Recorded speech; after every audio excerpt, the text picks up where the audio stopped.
제 이름은 김금석. 맨주먹으로 시작해 지금의 기업을 일군 흔히들 말하는 자수성가한 사람입니다. 평생을 촌음도 헛되이 쓰지 않고 사람과 신의를 가장 중요하게 여기며 살아왔어요. 수많은 사람을 만나고 겪어오면서 사람의 눈빛만 봐도 그 사람이 어떤 사람인지 대강은 파악하는 그런 해양 같은 것이 생겼다고 자부합니다. 그런 제게는 눈에 넣어도 아프지 않을 외아들, 준태가 있습니다. 먼저 세상을 떠난 아내가 남겨준 유일한 혈육이자 제 모든 것을 주어도 아깝지 않은 세상에서 가장 소중한 존재죠. 준태는 저를 닮지 않아 마음이 참 여리고 순합니다. 사람을 의심할 줄 모르고 세상을 늘 긍정적으로만 바라보는 아이예요. 그게 장점이자 때로는 단점이 되기도 했지만 저는 그런 아들의 심성을 사랑했습니다. 그런 아들이 어느 날 얼굴에 한박꽃을 피우며 제게 폭탄 선언을 하더군요. 아버지, 저 결혼하고 싶은 사람이 생겼어요. 올 것이 왔구나 싶었습니다. 제 나이도 벌써 환갑을 훌쩍 넘겼으니 아들이 배필을 만나 가정을 꾸리는 것은 당연한 수준이었죠. 흐뭇한 마음으로 어떤 아가씨인지 물었습니다. 그래, 어떤 아이인데 우리 아들 마음을 이리 훔쳐갔나? 정말 천사예요, 아버지. 이름은 손지연인데 마음씨도 곱고 예의도 바르고 제가 만나본 여자 중에 단연 최고예요. 아버지가 만나보시면 정말 마음에 쏙 드실 겁니다. 아들은 정말 온 세상을 다 가진 표정이었어요. 며칠 뒤 아들은 지연 양을 저녁 식사 자리에 초대했습니다. 처음 마주한 지연 양은 과연 제 아들이 한눈에 반할 만한 미인이었습니다. 단아한 원피스에 과하지 않은 화장, 그리고 몸에 밴 듯한 우아한 몸짓까지 흠잡을 데가 없어 보였어요. 하지만 수많은 사람들을 상대해온 제 눈은 속일 수 없었습니다.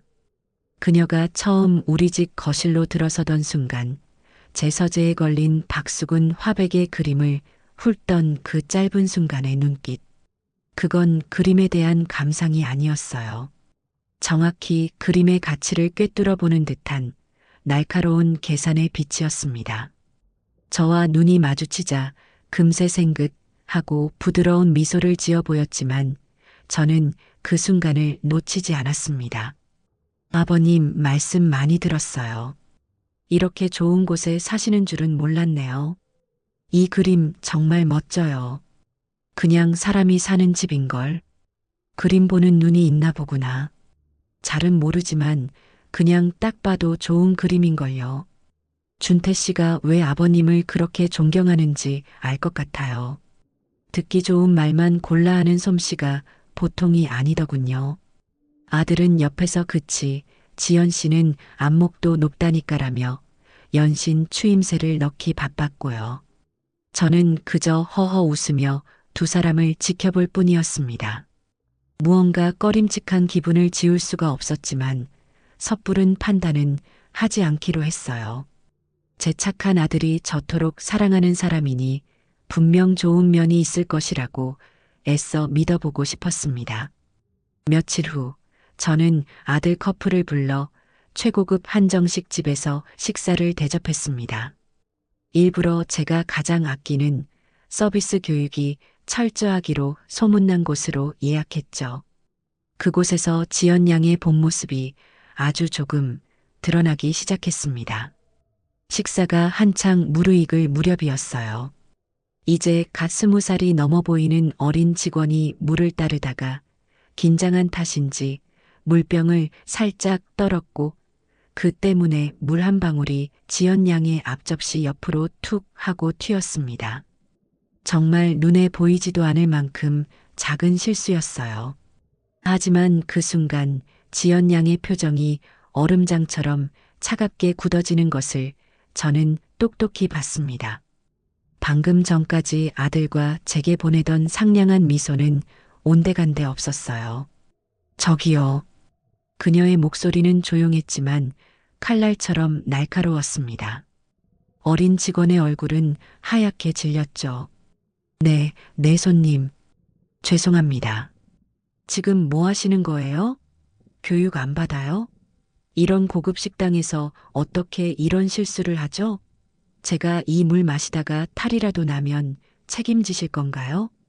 물을 마신 것도 아니고 옷에 튄 것도 아니었어요. 고작 테이블 위에 떨어진 물 한 방울에요. 주변의 다른 손님들이 힐끔거릴 정도로 분위기는 순식간에 싸늘해졌습니다. 직원은 거의 울상이 되어 연신 죄송하다고 허리를 숙였어요. 보다 못한 제가 나섰습니다. 지연 양, 괜찮아. 일하다 보면 그럴 수도 있지. 너무 나무라지 말아요. 제 말에 지연 양은 언제 그랬냐는 듯 금세 표정을 바꾸더군요. 언제 차가웠냐는 듯 다시 햇살처럼 화사한 미소를 지으며 제 아들의 팔에 매달렸습니다. 어머, 아버님. 죄송해요. 제가 잠깐 예민했나 봐요. 준태 씨, 미안해요. 나 때문에 분위기 망쳤네. 아니야, 지연아. 너가 예민한 게 아니라 저 직원이 잘못한 거지. 이런 곳에서 서비스가 이게 뭐야? 내가 매니저 불러서 단단히 말할게. 오히려 제 아들이 더 난리였습니다. 저는 그런 아들을 조용히 말렸어요. 됐다. 이만하면 됐어. 아들은 지연 양이 혹시라도 기분 상했을까봐 그녀의 기분을 맞춰주느라 진땀을 빼고 있었습니다. 사랑에 눈이 먼 아들의 눈에는 지연 양의 이런 모습조차 그저 완벽함을 추구하는 귀여운 예민함으로 보였던 거겠죠. 하지만 저는 달랐습니다. 자신보다 약한 사람에게는 가차없고 강한 사람 앞에서는 순한 양이 되는 그 위선적인 태도. 저는 그날 밤 집으로 돌아와 깊은 생각에 잠겼습니다. 저런 아이에게 내 소중한 아들의 인생을, 그리고 제가 평생을 바쳐 이룩한 모든 것을 맡길 수는 없었어요. 다음 날 아침 저는 출근하자마자 최 비서를 제 사무실로 불렀습니다. 최 비서는 20년 넘게 제 곁을 지킨, 제게는 아들 같고 친동생 같은 충직한 사람이에요. 최 비서, 부탁할 게 있네. 회장님, 편하게 말씀하십시오. 손지연이라는 아가씨에 대해 알아봐 주게. 내가 모르는 모든 것을 아주 조용히 아무도 모르게.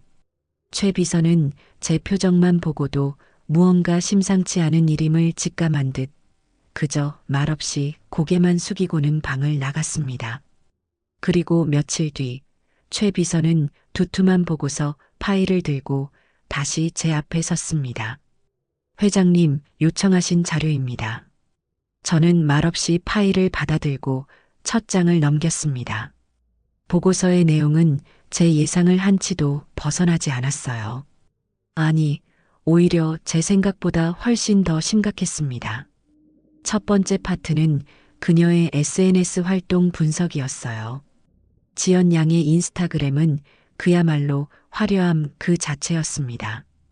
요트 위에서 샴페인을 터뜨리는 사진, 명품 브랜드의 신상 가방을 들고 찍은 사진, 해외 5성급 호텔 스위트룸에서 찍은 사진들로 가득 차 있었죠. 하지만 이상한 점은 그 모든 사진에 등장하는 장소나 물건들이 전부 다른 사람의 소유이거나 아주 짧게 빌린 것들이라는 점이었습니다.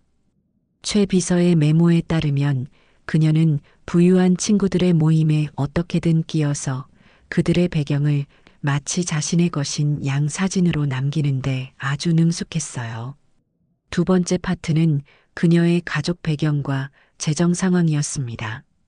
지연 양의 아버지가 운영하던 중소기업은 몇 년 전 무리한 사업 확장으로 파산했고 지금 가족 전체가 상당한 빚더미에 올라앉아 있었어요. 현재 사는 강남의 고급 빌라 역시 월세였고 그마저도 몇 달치가 밀려있는 상황이더군요. 그녀가 걸치고 다니는 명품들은 대부분이 중고거나 심지어 가품도 섞여 있었습니다. 마지막으로 그녀의 과거 연애 편력. 짧게 만났던 몇몇 남자들 모두가 상당한 재력가 집안의 자제들이었습니다. 그들은 하나같이 지연 씨는 정말 아름답고 완벽했지만 너무나도 비싼 여자였다라고 입을 모았다고 해요. 보고서를 덮는 순간 모든 퍼즐 조각이 맞춰지는 기분이었습니다. 착하고 순진한 제 아들은 완벽하게 계산된 사냥감에 불과했던 겁니다. 그녀가 사랑한 것은 김준태라는 사람이 아니라 김준태의 아버지인 제 돈이었어요. 분노가 치밀어 올랐지만 동시에 아들에 대한 안쓰러움에 가슴이 미어졌습니다. 이 사실을 그대로 아들에게 말한다면 아들은 절대 믿지 않을 거예요. 오히려 제가 아들의 사랑을 반대한다고 생각하며 저를 원망하게 될 것이 뻔했습니다. 안 돼. 그렇게는 둘 수 없어요. 제 아들이 스스로 깨닫게 해야 합니다. 손지연이라는 여자가 얼마나 탐욕스럽고 이기적인 사람인지를 제 아들 두 눈으로 직접 확인하게 만들어야만 해요. 저는 서재 의자에 깊숙이 몸을 묻고 눈을 감았습니다. 어떻게 해야 할까? 어떻게 해야 내 아들이 상처받지 않고 진실을 마주하게 할 수 있을까? 한참을 고민하던 그때 문득 한 가지 기가 막힌 생각이 머릿속을 스치고 지나갔습니다. 그래, 그것밖에 방법이 없겠구나. 그녀가 그토록 경멸하고 무시하는 세상의 가장 낮은 곳. 그곳에서 그녀의 진짜 얼굴을 마주하게 하는 겁니다. 저는 바로 수화기를 들었습니다. 그리고 제 계획의 첫 단추를 채워줄 최 비서에게 전화를 걸었어요. 최 비서, 지금부터 내 말 잘 듣게. 아주 재미있는 연극을 하나 시작해야겠어. 제 아들을 지키기 위해서라면 저는 백만장자 회장님이 아니라 그 무엇이라도 될 수 있었습니다. 지옥의 악마라도 기꺼이 될 생각이었어요. 모든 계획의 서막은 그렇게 조용히 막을 올리고 있었습니다. 제 머릿속에서 계획의 밑그림이 완성되자 저는 한치의 망설임도 없이 실행에 옮기기 시작했습니다. 이 거대한 연극을 성공시키기 위해서는 저 혼자만의 힘으로는 부족했죠. 저의 의도를 가장 정확하게 파악하고 가장 완벽하게 현실로 만들어줄 유능한 총감독이 필요했습니다. 제게는 이미 그런 인물이 곁에 있었어요. 바로 20년을 한결같이 저를 보좌해온 최 비서였습니다. 최 비서 들어오게. 제 부름에 최 비서는 늘 그랬듯 단정한 모습으로 제 서재로 들어섰습니다. 저는 그에게 손짓으로 소파를 가리켰어요. 그는 잠시 의아한 표정을 지었지만 이내 제 맞은편에 조용히 앉았습니다. 평소라면 상상도 못할 일이었죠. 저는 그만큼 이 일이 사무적인 지시가 아닌 동지로서 함께해야 할 비밀스러운 작전이라는 것을 그에게 알려주고 싶었습니다. 자네가 나를 위해 일해준 지가 벌써 20년이 넘었군. 네, 회장님. 햇수로는 23년 차에 접어들었습니다. 그래. 그동안 자네는 내 오른팔이었고 때로는 가족보다 더 나를 잘 아는 사람이었지. 그래서 말인데 지금부터 내가 하는 말을 듣고 미쳤다고 생각할지도 모르겠네. 하지만 이건 내 아들을 위한 어쩌면 내 인생에서 가장 중요한 일일세. 저는 조금의 애두름도 없이 제가 구상한 모든 계획을 최 비서에게 털어놓았습니다. 손지연이라는 여자의 실체와 그런 그녀에게서 아들을 지키기 위해 제가 직접 생선 장수로 변장해 그녀의 본성을 아들의 눈앞에 드러내겠다는 그야말로 영화에서나 나올 법한 이야기를요. 제 이야기가 길어질수록 최 비서의 얼굴은 점점 더 굳어갔습니다. 그의 눈에는 존경과 걱정, 그리고 당혹감이 뒤섞여 있었어요. 회장님, 심정은 충분히 이해가 갑니다만 이건 너무 위험한 방법입니다. 회장님의 신분과 체면은 어찌하시려고요.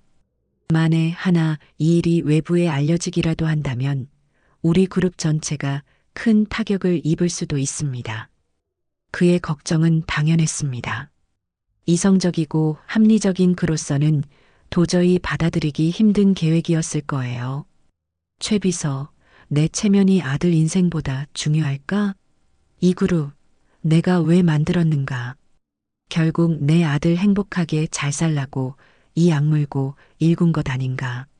그런데 지금 그 아이가 독사가 우글거리는 웅덩이로 제 발로 걸어 들어가고 있단 말이야.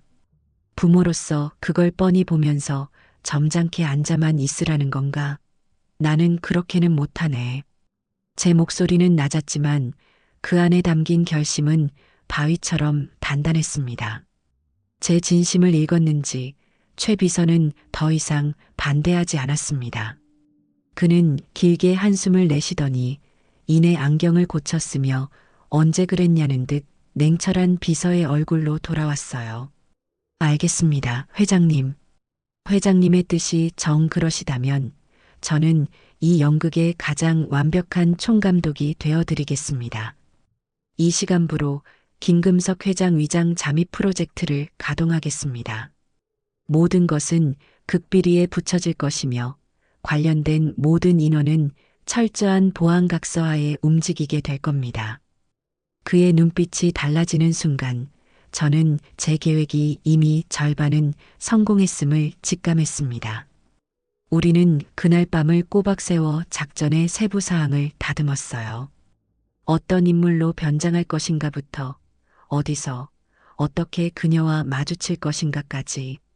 최 비서는 제 생각보다 훨씬 더 치밀하고 대담했습니다. 회장님, 어설픈 변장은 안 됩니다. 단순히 허름한 옷을 입는 수준으로는 손지연 같은 여우를 속일 수 없을 겁니다. 외형부터 행동, 심지어는 몸에서 나는 냄새까지 완벽하게 다른 사람이 되어야 합니다. 냄새라니? 네. 손지연이라는 인물은 후각이 예민하고 자신과 다른 계층의 사람들에게서 나는 특유의 가난한 냄새를 경멸할 가능성이 높습니다. 그녀가 가장 질색할 만한 직업. 그러면서도 그녀의 동선 어딘가에 자연스럽게 나타날 수 있는 직업.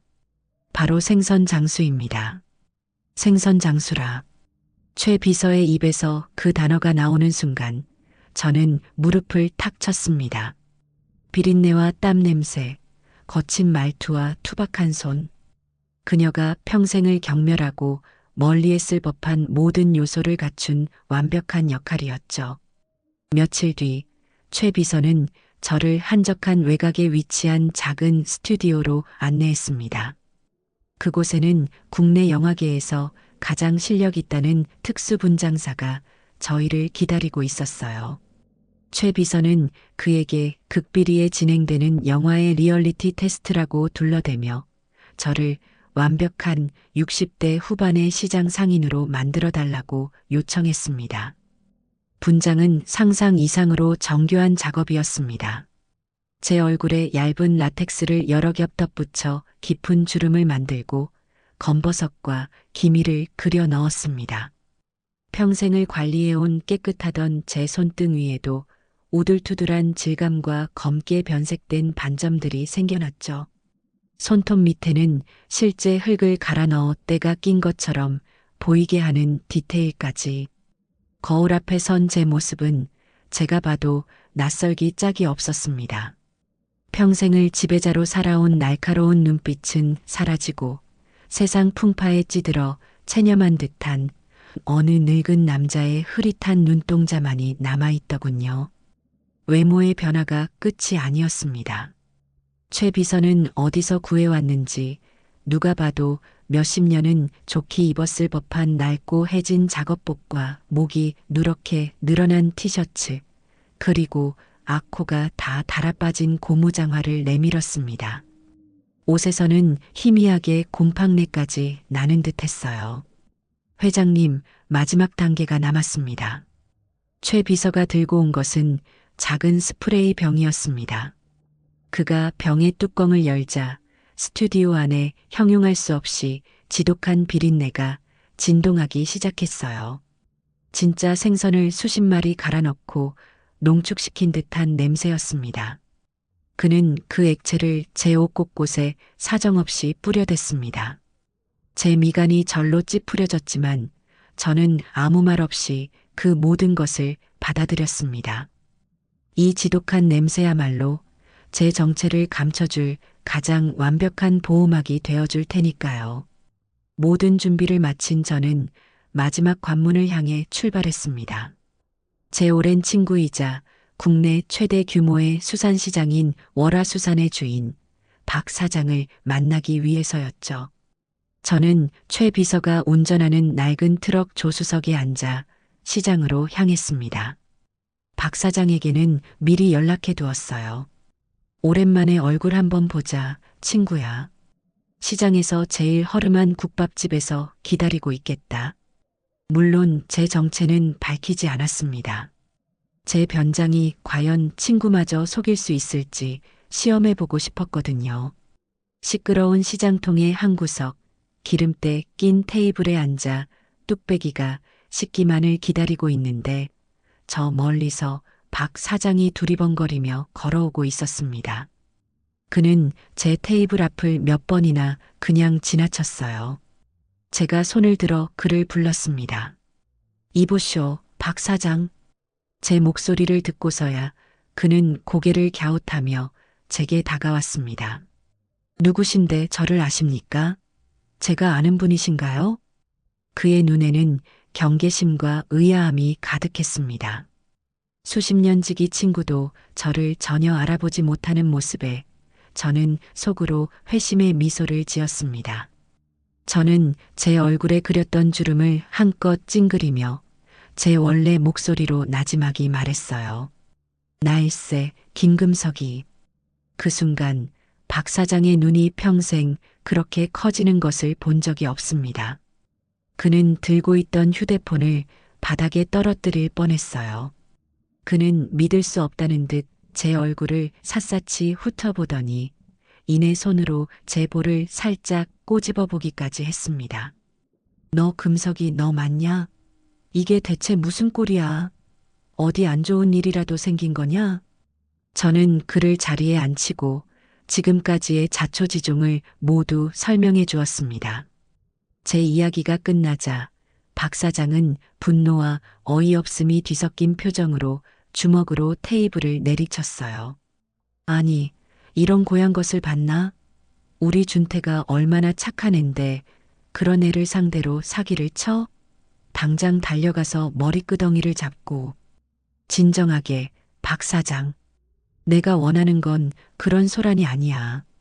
나는 내 아들이 스스로 깨닫길 바라네. 그래서 자네 도움이 필요해. 도움이라니? 내가 뭘 하면 되겠냐? 뭐든지 말만 해. 내 친구 아들 일인데 이 팔이라도 걷어붙여야지.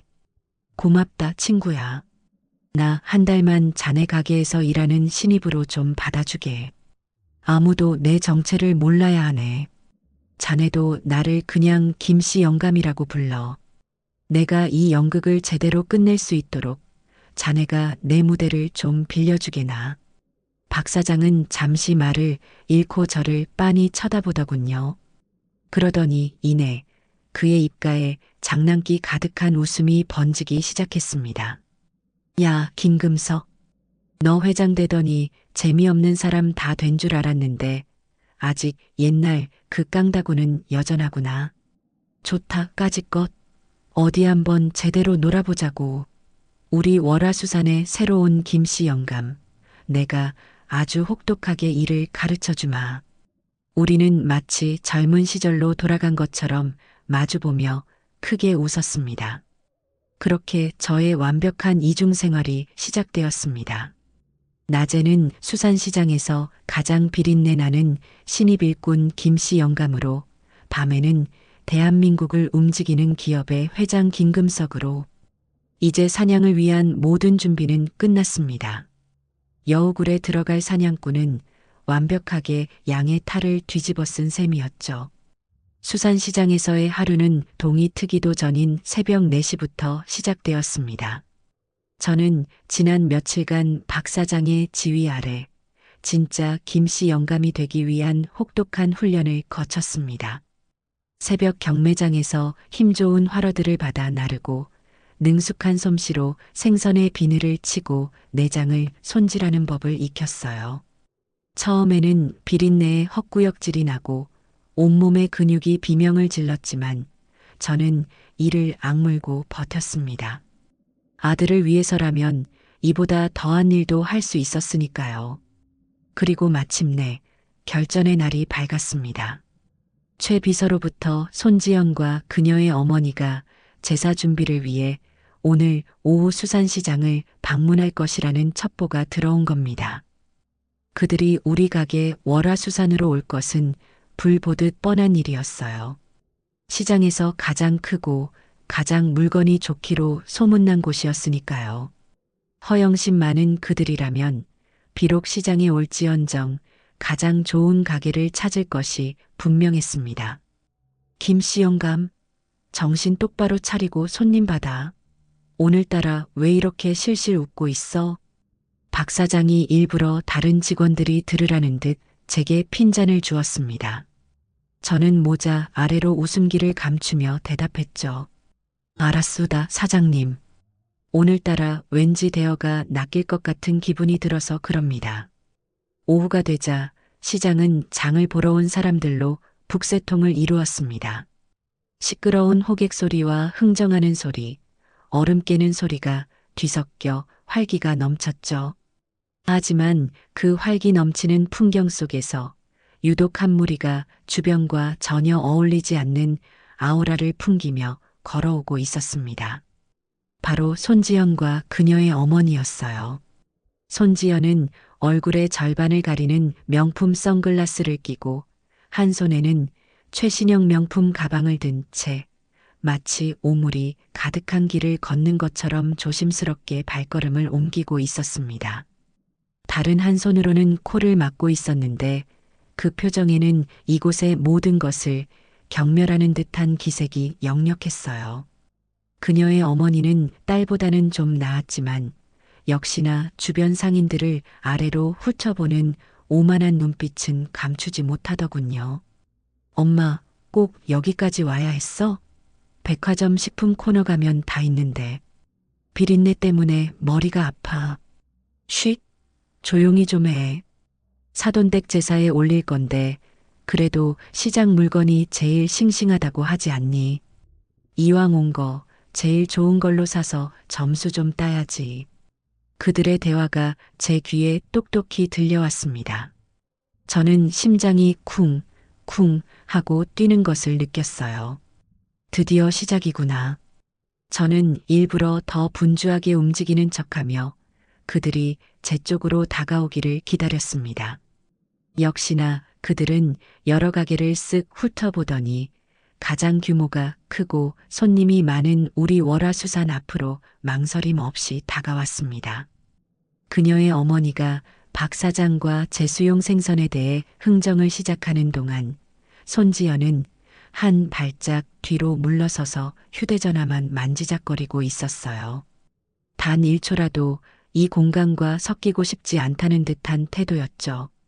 바로 그때였습니다. 저는 이 순간을 위해 준비해둔 가장 크고 싱싱한 자연산 참돔 한 마리를 얼음 위에서 번쩍 들어 올렸습니다. 그리고는 마치 아무것도 모르는 사람 좋은 시장 상인인 척하며 그녀에게 성큼 다가갔어요. 아가씨, 오늘 제사 지내나 보네.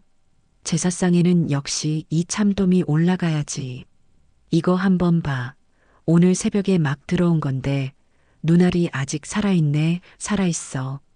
저는 일부러 물기가 뚝뚝 떨어지는 생선을 그녀의 눈앞에 들이밀었습니다. 그러자 그녀는 질겁을 하며 두 걸음 뒤로 물러섰어요. 그녀의 아름다운 얼굴이 경멸과 혐오감으로 흉하게 일그러졌습니다. 뭐예요, 지금? 아이고, 우리 아가씨가 놀랐나 보네. 너무 예뻐서 좋은 거 보여주려고 그랬지. 저는 능청스럽게 웃으며 한 걸음 더 다가갔습니다. 그러자 그녀의 입에서 얼음 송곳 같은 말이 튀어나왔어요. 어딜 만져요. 재수 없게. 비린내 나니까 저리 가요. 그녀는 마치 제 손이 더러운 벌레이기라도 한 것처럼 질색하며 자신의 옷을 탁탁 털어냈습니다. 주변의 몇몇 손님들이 저희 쪽을 쳐다보았지만 그녀는 아랑곳하지 않았어요. 당신 같은 사람이랑 말 섞고 싶지 않으니까 저리 가라고요. 사장님, 여기 직원 교육 어떻게 시키는 거예요? 손님한테 함부로 말 걸고 불쾌하게 만들잖아요. 그녀는 박 사장을 향해 날카롭게 소리쳤습니다. 박 사장은 이 모든 것이 연극인 줄 알면서도 그 순간만큼은 정말로 화가 난 표정이었어요. 저는 계획대로 풀이 죽은 표정으로 고개를 숙였습니다. 아가씨, 미안합니다. 내가 눈치가 없었네. 그냥 생선이 좋아서. 됐고, 엄마, 나 저 사람 보기 싫으니까 빨리 계산하고 가자. 여기 더 있다간 진짜 병 걸릴 것 같아. 밥맛까지 떨어지네. 손지연은 끝까지 제게 사과 한마디 받지 않고 제 존재 자체를 지워버리려는 듯 고개를 획 돌려버렸습니다. 그녀의 어머니는 잠시 난처한 표정을 짓는가 싶더니 이내 아무 일 없었다는 듯 계산을 마쳤어요. 그리고는 딸의 손을 이끌고 서둘러 시장을 빠져나갔습니다. 그들이 사라진 뒤에도 저는 한동안 그 자리에 못 박힌 듯 서 있었습니다. 손에는 아까 들었던 참돔의 차갑고 미끈한 감촉이 생생하게 남아 있었죠. 주변 상인들이 안쓰럽다는 듯 저를 쳐다보며 수군거렸습니다. 요즘 젊은 것들은 왜 저 모양이래? 김씨 영감, 너무 상심 말아요. 박 사장이 제게 다가와 어깨를 툭 쳤습니다. 야, 김금석. 괜찮냐? 저거 보통 내기가 아닌데. 저런 걸 며느리로 들였다간 어휴, 끔찍하다. 저는 천천히 고개를 들었습니다. 그리고 박 사장을 보며 희미하게 웃어 보였어요. 제 마음은 조금도 상하지 않았습니다. 오히려 제 예상보다 훨씬 더 완벽하게 움직여준 그녀 덕분에 제 계획에 대한 확신은 더욱 강해졌으니까요. 분노보다는 차가운 이성이 제 머리를 지배하기 시작했습니다. 그래, 손지연. 너는 오늘 내 무덤을 내 손으로 직접 판 거야. 저는 손에 들고 있던 참돔을 다시 얼음 위에 내려놓았습니다. 펄떡거리던 참돔은 이제 움직임을 멈춘 상태였어요. 마치 앞으로 닥쳐올 그녀의 운명처럼 말이죠. 저는 다시 한번 마음을 다잡았습니다. 이 연극, 이제 겨우 1막이 끝났을 뿐이었습니다. 첫 번째 시험에서 손지연이 보여준 반응은 제 예상을 뛰어넘는 수준이었습니다. 그녀의 속물근성과 오만함은 상상 이상이었죠. 이제는 그녀뿐만 아니라 그녀의 가족까지 시험대에 올려볼 차례였습니다. 과연 그녀의 그런 천박한 본성이 개인의 문제인지 아니면 그 가족 전체가 공유하는 가치관인지 확인할 필요가 있었어요. 유유상종이라는 말은 괜히 있는 게 아니니까요. 며칠 뒤 최 비서는 지연의 어머니, 즉 예비 사부인의 신상에 대한 추가 보고를 가지고 왔습니다. 그녀는 동네 부녀회에서 회장을 맡고 있었고 겉으로는 누구보다 교양 있고 사교적인 인물로 통했지만 실장은 명품가 허영의 화신이었어요. 특히 남들에게 무언가를 과시하고 특별 대우받는 것을 병적으로 좋아한다는 정보가 눈에 띄었습니다. 저는 그 정보를 이용하기로 마음먹었죠. 작전은 최 비서의 기획 아래 일사천리로 진행되었습니다. 먼저 최 비서는 월화수산 VVIP 마케팅팀이라는 가상의 부서를 만들었습니다. 그리고 아주 고급스러운 디자인의 문자 메시지를 제작했죠. 내용은 다음과 같았습니다.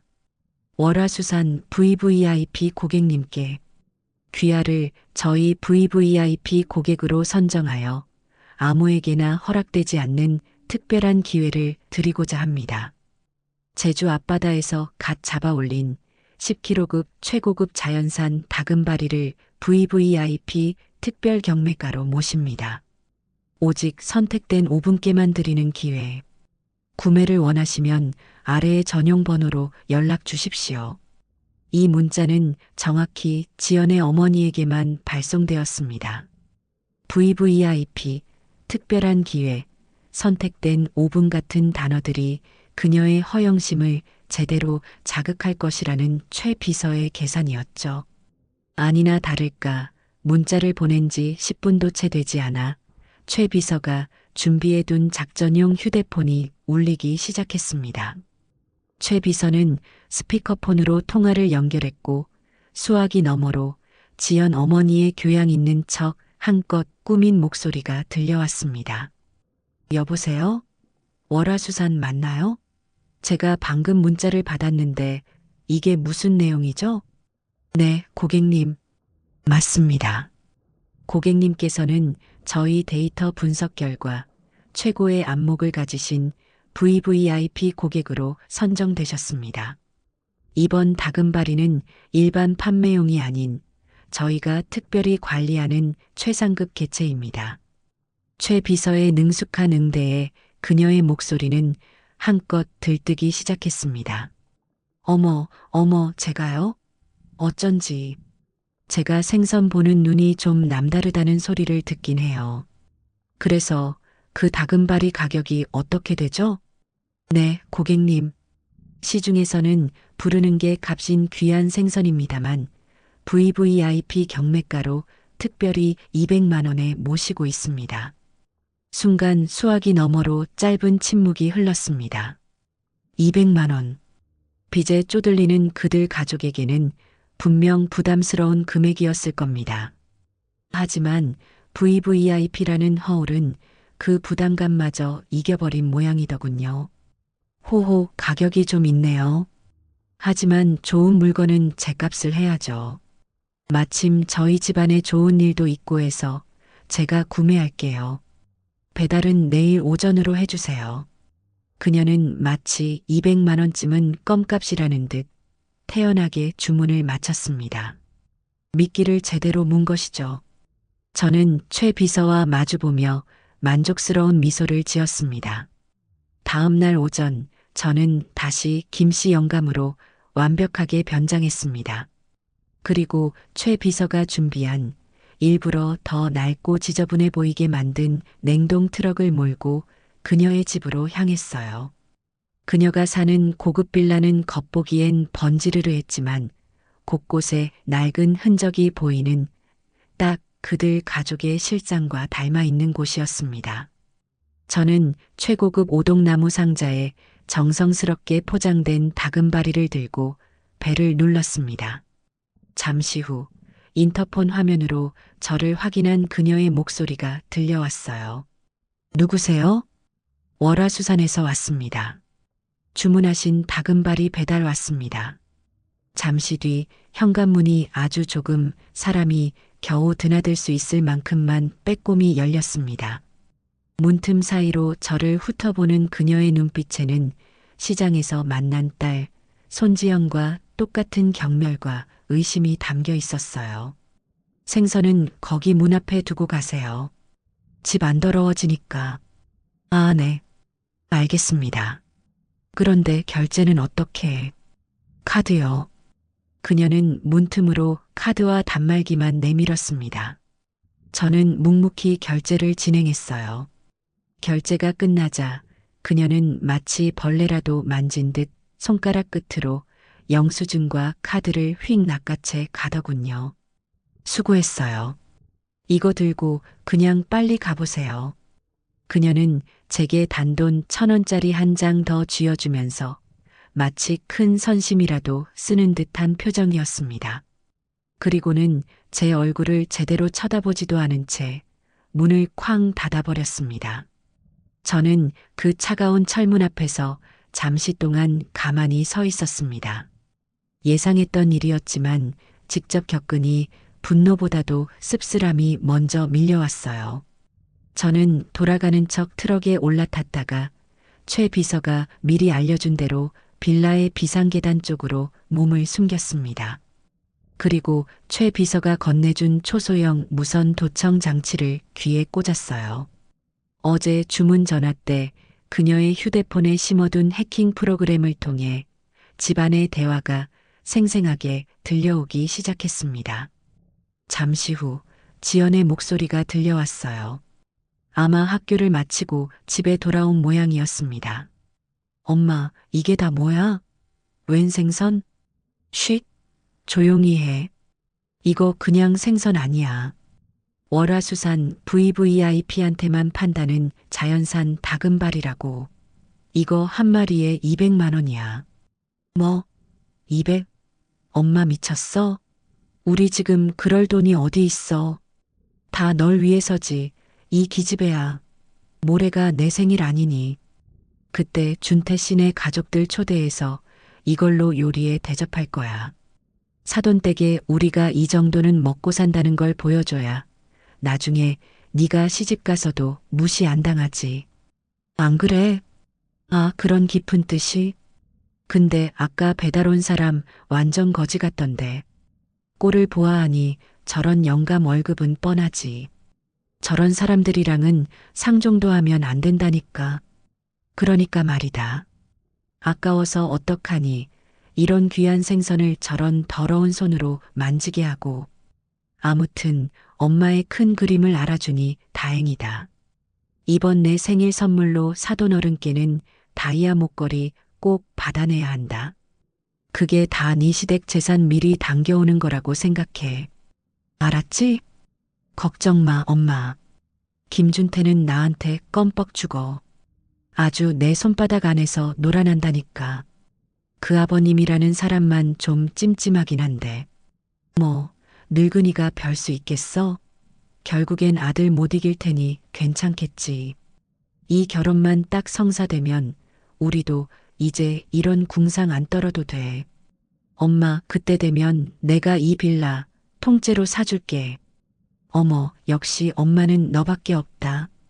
저는 더 이상 듣고 있을 수가 없었습니다. 조용히 도청 장치를 끄고 계단을 내려왔어요. 차가운 분노가 머리끝까지 차오르는 기분이었습니다. 저들은 제 아들을 그리고 저를 완벽한 돈줄로만 보고 있었던 겁니다.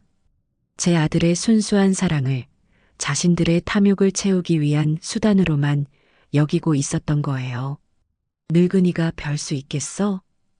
지연의 그 한마디가 제 뇌리에 비수처럼 박혔습니다. 트럭으로 돌아온 저는 운전대를 강하게 움켜쥐었습니다. 손마디가 하얗게 될 정도로 힘을 주었지만 분이 풀리지 않았어요. 그래, 손지연. 그리고 당신의 어머니. 내가 늙은이라 별 수 없을 것 같다고? 당신들이 지금 누구를 상대로 게임을 시작한 건지 아주 뼈저리게 후회하게 만들어주마.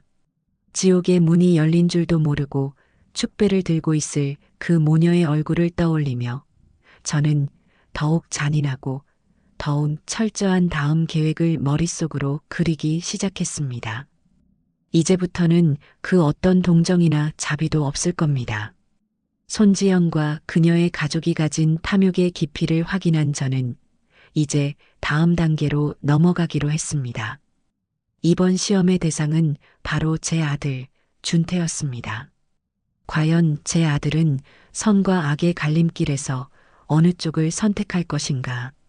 사랑하는 연인의 잘못된 행동 앞에서 과연 아들은 자신의 올바른 신념을 지켜낼 수 있을 것인가? 저는 아들을 믿고 싶었지만 동시에 확인해야만 했습니다. 그녀의 독이 제 아들에게까지 퍼졌는지를요. 작전의 무대는 준태와 지연이 데이트를 위해 자주 찾는 청담동의 한 고급 이탈리안 레스토랑으로 정해졌습니다. 최 비서를 통해 두 사람이 저녁 7시에 예약했다는 사실을 파악했죠. 저는 그 레스토랑에 식자재를 납품하는 수산물 업체의 임시 배달원으로 다시 한번 변신했습니다. 이번에는 지난번보다 한층 더 초라하고 남루한 모습이었어요.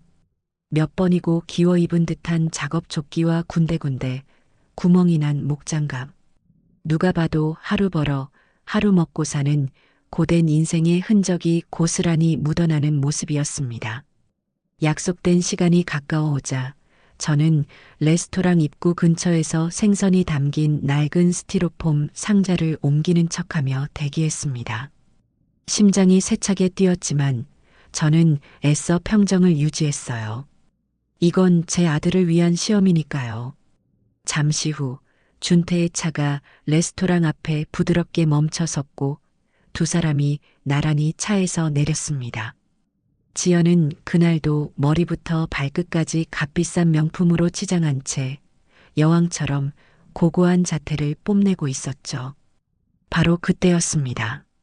저는 두 사람이 저를 지나쳐 레스토랑 계단을 오르려는 순간 일부러 발을 헛디디는 척하며 그들 앞으로 요란하게 넘어졌습니다.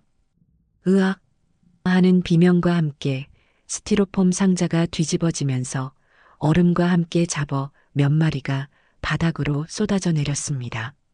시멘트 바닥 위에서 생선들이 파닥거리는 모습은 꽤나 처참했죠.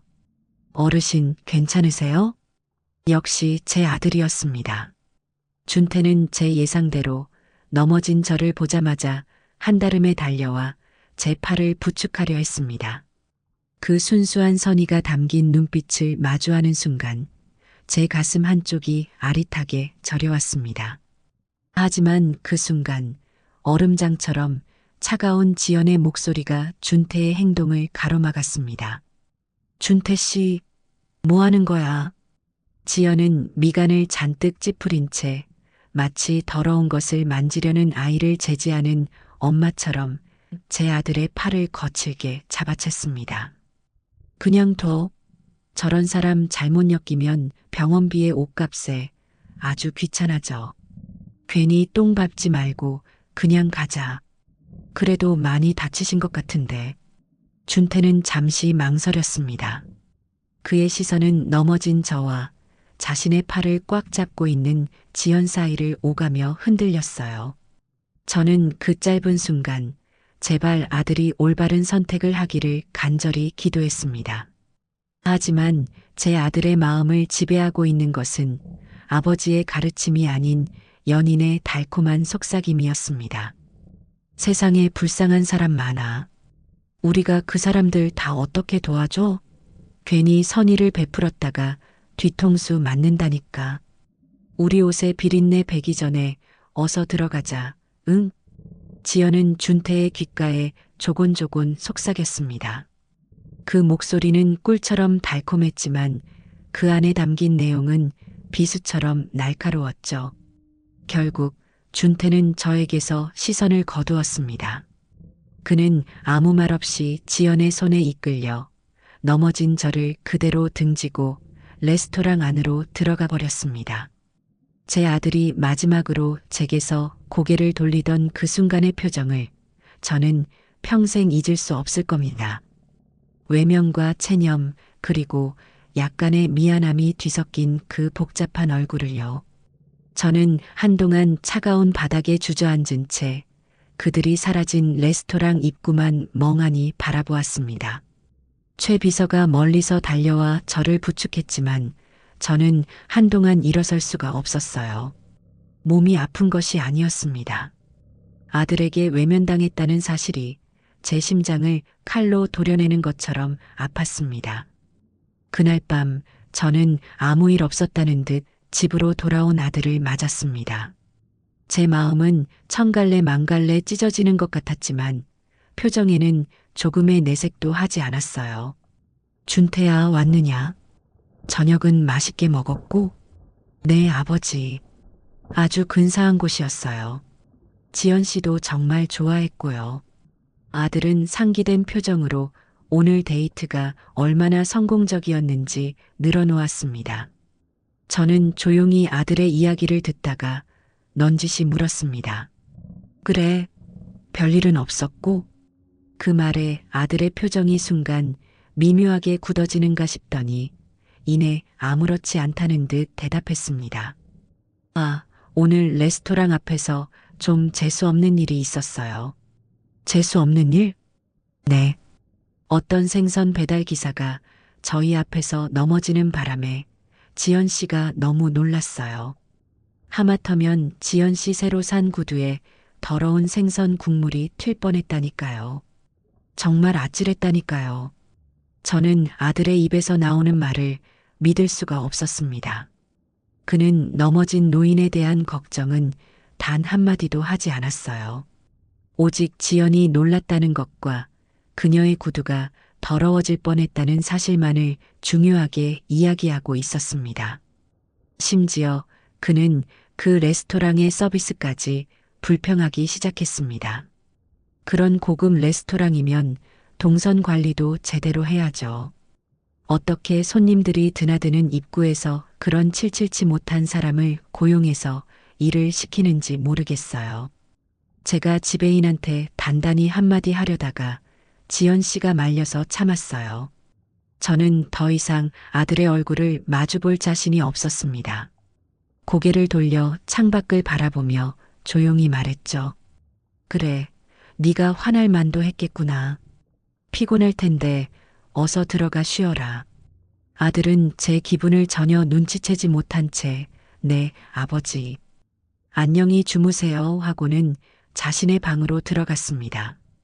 아들의 발소리가 멀어지고 서재에 다시 저 혼자 남게 되자 저는 참았던 한숨을 길게 내쉬었습니다. 슬픔과 실망감이 파도처럼 밀려왔어요. 제 아들이 저렇게 변해버렸습니다. 손지연이라는 여자는 제 아들의 돈뿐만 아니라 그의 선한 영혼까지 좀먹고 있었던 겁니다. 이 결혼은 이제 단순히 반대할 수준의 문제가 아니었어요. 이건 전쟁이었습니다. 제 아들의 인생을 구하기 위한 아버지로서의 마지막 전쟁. 저는 책상 위에 놓인 아들의 어릴 적 사진을 가만히 들여다보았습니다. 사진 속에서 해맑게 웃고 있는 아들의 모습을 보며 저는 다시 한번 굳게 결심했습니다. 무슨 수를 써서라도 저 아이의 저 미소를 되찾아주고 말겠다고. 설령 그 과정에서 아들이 저를 잠시 원망하게 되더라도 저는 이 길을 끝까지 가야만 했습니다. 아들의 변화를 직접 확인한 저는 더 이상 지체할 시간이 없다고 판단했습니다.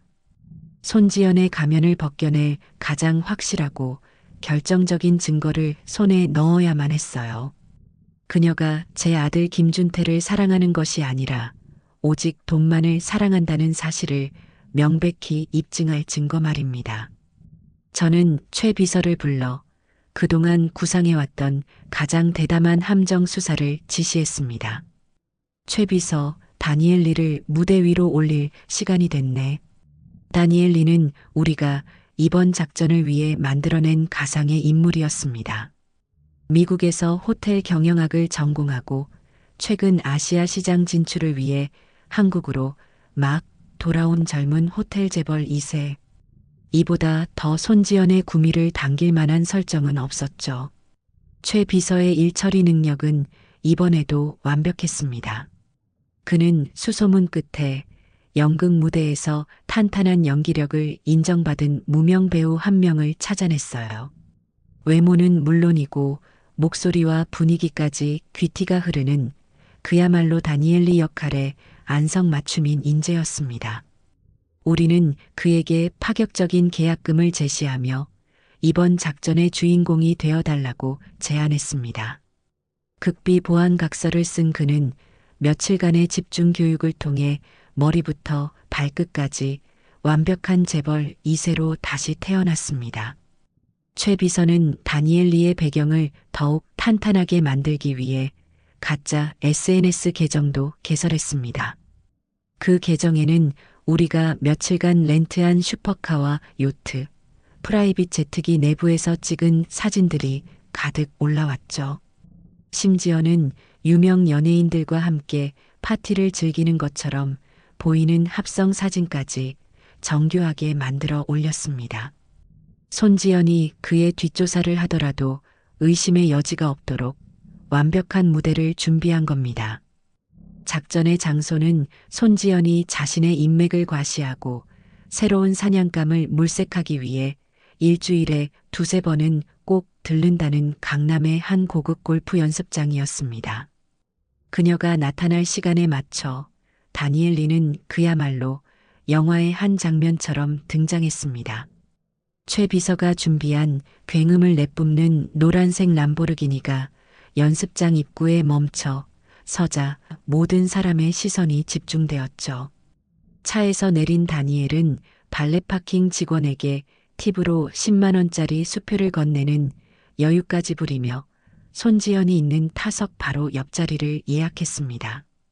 저는 최 비서와 함께 연습장 주차장에 세워둔 차 안에서 다니엘의 안경에 부착된 초소형 카메라가 전송하는 화면을 숨죽이며 지켜보고 있었습니다. 모든 대화는 그의 넥타이핀에 숨겨진 마이크를 통해 생생하게 들려왔어요. 다니엘은 잠시 몸을 풀더니 자연스럽게 지연에게 말을 걸었습니다. 실례합니다만 스윙폼이 아주 좋으시네요. 혹시 프로 지망생이신가요? 그의 부드러운 중저음에 지연은 잠시 놀란 듯 했지만 이내 싫지 않은 표정으로 고개를 돌렸습니다. 그리고 다니엘의 훤칠한 외모와 값비싼 골프웨어를 훑어보더니 예의 그 상냥한 미소를 지어 보였죠. 아니에요. 그냥 취미로 치는 거리요. 좋게 봐주시니 감사하네요. 겸손하시기까지. 저는 다니엘이라고 합니다. 최근에 아버지가 운영하시던 호텔을 몇 개 물려받게 돼서 스트레스도 풀 겸 잠시 들렀습니다. 호텔이라는 단어가 나오자 지연의 눈빛이 미세하게 흔들리는 것이 모니터를 통해서도 선명하게 보였습니다. 어머, 그러시구나. 대단하시네요. 저는 손지연이라고 해요. 그들은 금세 서로 통성명을 하고 대화를 이어나갔습니다.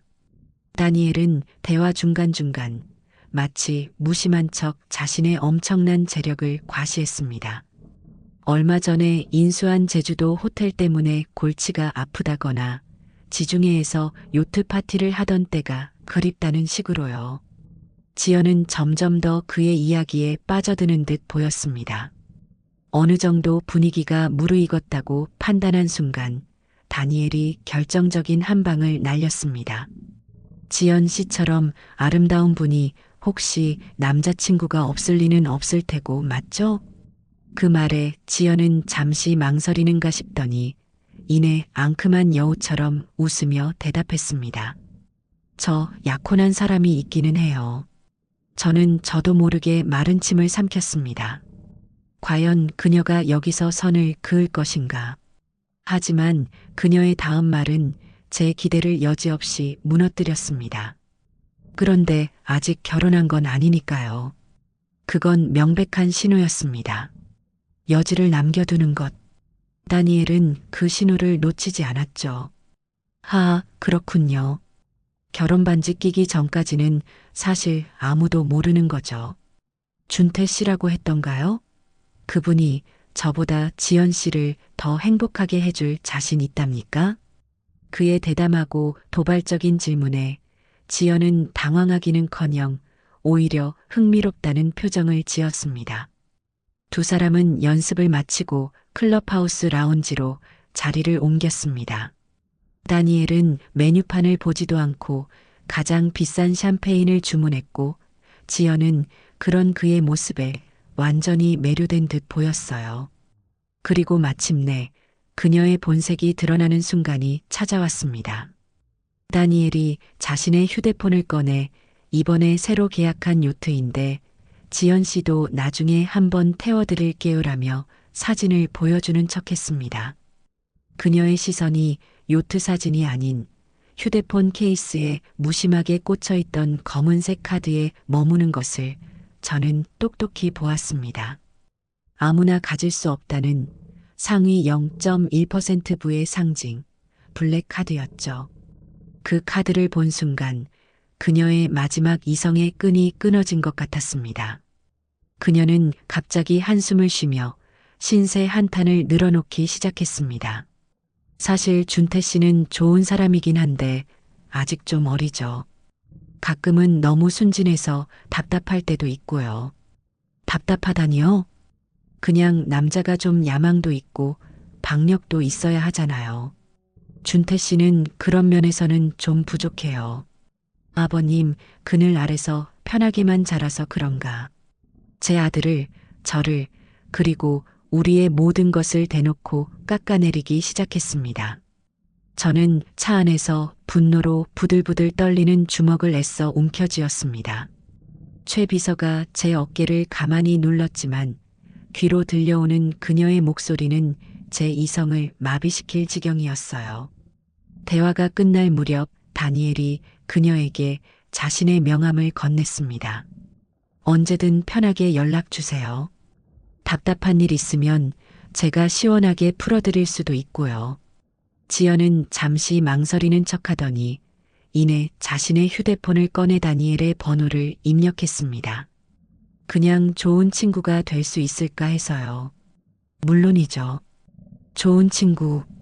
두 사람의 은밀한 미소가 오가는 것을 마지막으로 다니엘은 자리에서 일어났습니다.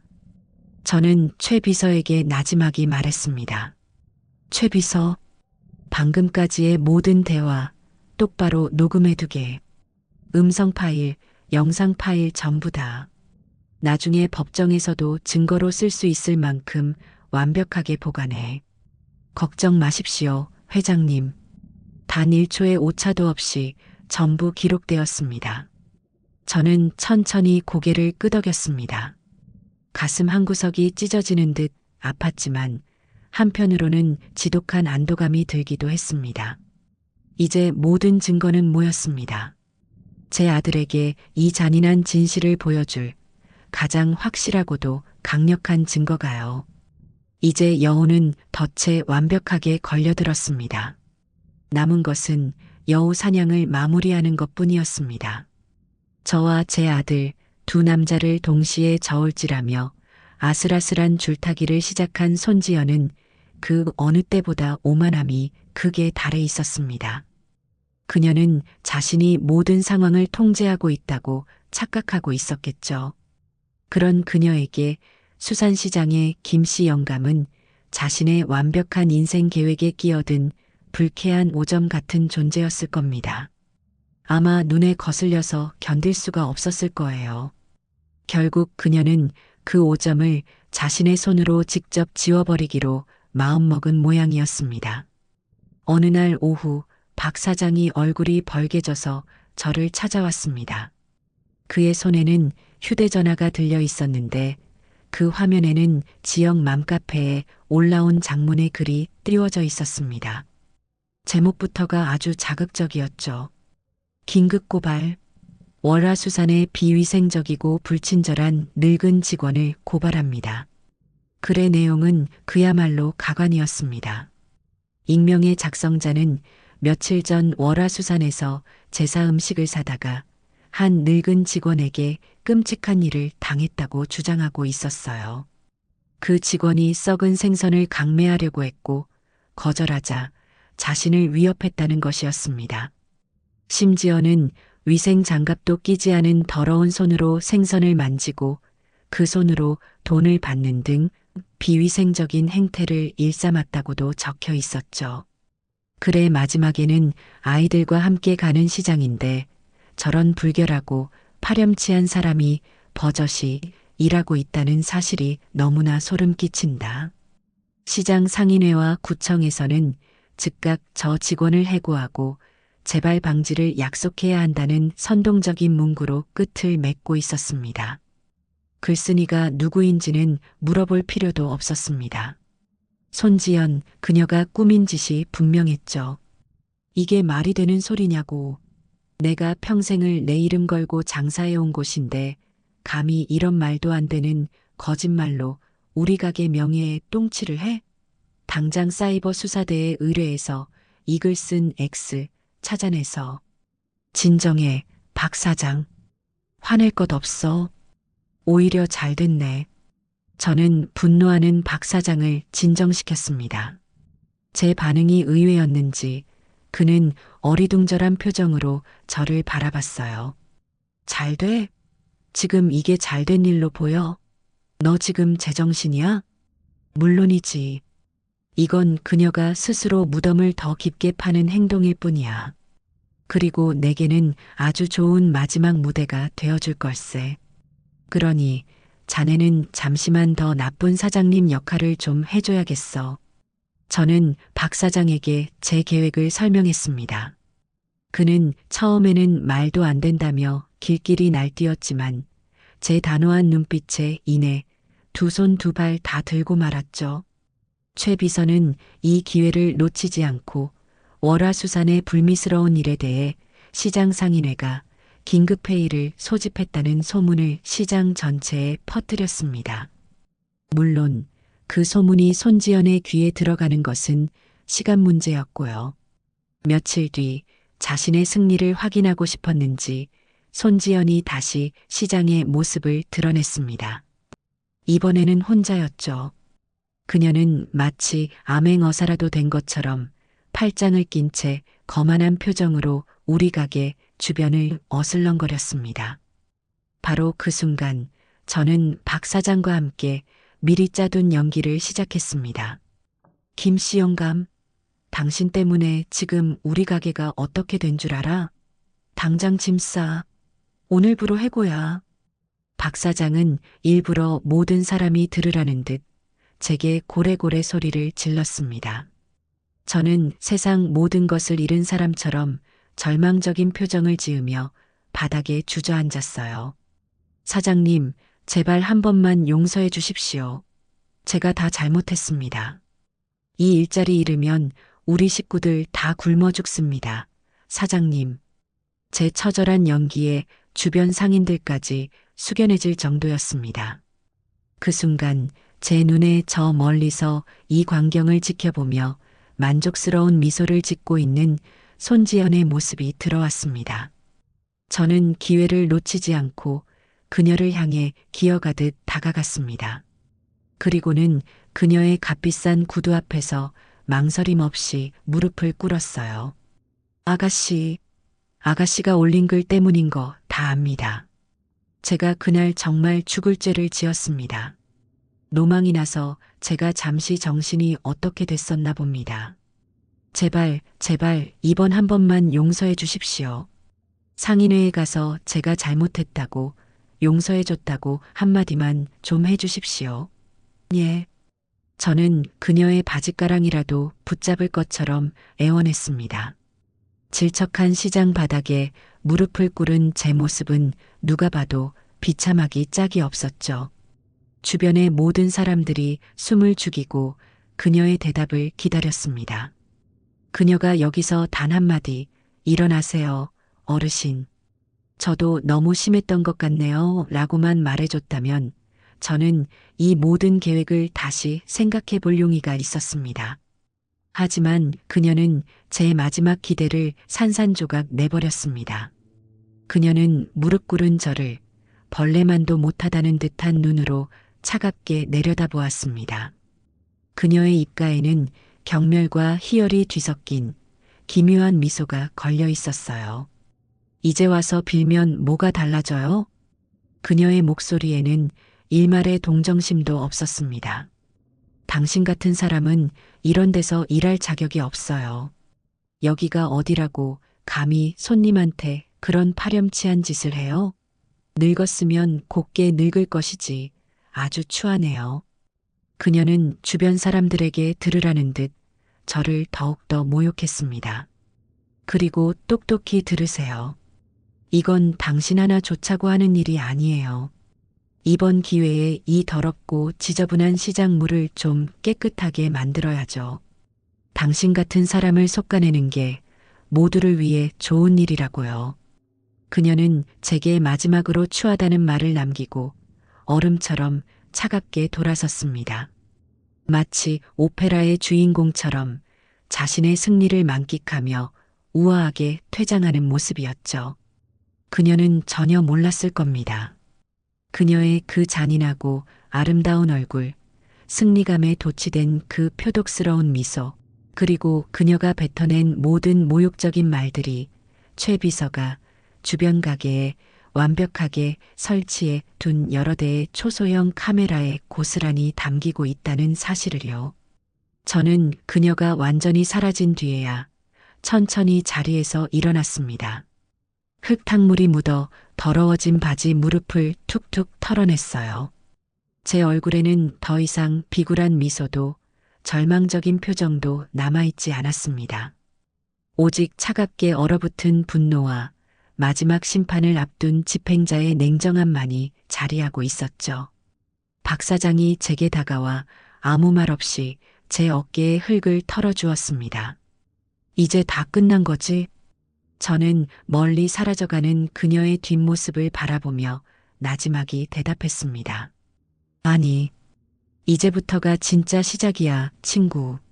모든 함정은 설치되었습니다. 이제 남은 것은 여우를 함정의 가장 깊은 곳으로 유인해 숨통을 끊어놓는 일뿐이었습니다. 상견례 날짜는 바로 다음 주로 잡혀 있었습니다. 마침내 운명의 날이 하루 앞으로 다가왔습니다. 양가 상견례. 누군가에게는 축복의 시작을 알리는 자리겠지만 저에게는 기나긴 연극의 마지막 막을 올리는 심판의 무대였죠. 손지연과 그녀의 어머니는 이 잔치가 끝나면 곧이어 화려한 무도회가 시작될 것이라 믿어 의심치 않고 있었습니다. 하지만 그들을 기다리는 것은 달콤한 와인이 아니라 쓰고도 독한 심판의 쓴잔이었죠. 최 비서를 통해 그들 모녀의 최근 동향을 보고받고 있자니 헛웃음이 나올 지경이었습니다. 그들은 이미 김칫국부터 마시고 있었어요. 백화점 VVIP 라운지를 제 집처럼 드나들며 최고급 예물과 예단을 찜해놓는 것은 물론이고 강남의 최고급 아파트 모델하우스를 돌아다니며 신혼집 인테리어 구상에 여념이 없다고 했습니다. 마치 복권 1등에 당첨된 사람들이 당첨금을 받기도 전에 흥청망청 돈을 쓰는 모습과 다를 바가 없었죠. 상견례 전날 저녁 아들 준태가 조심스럽게 제 서재문을 두드렸습니다.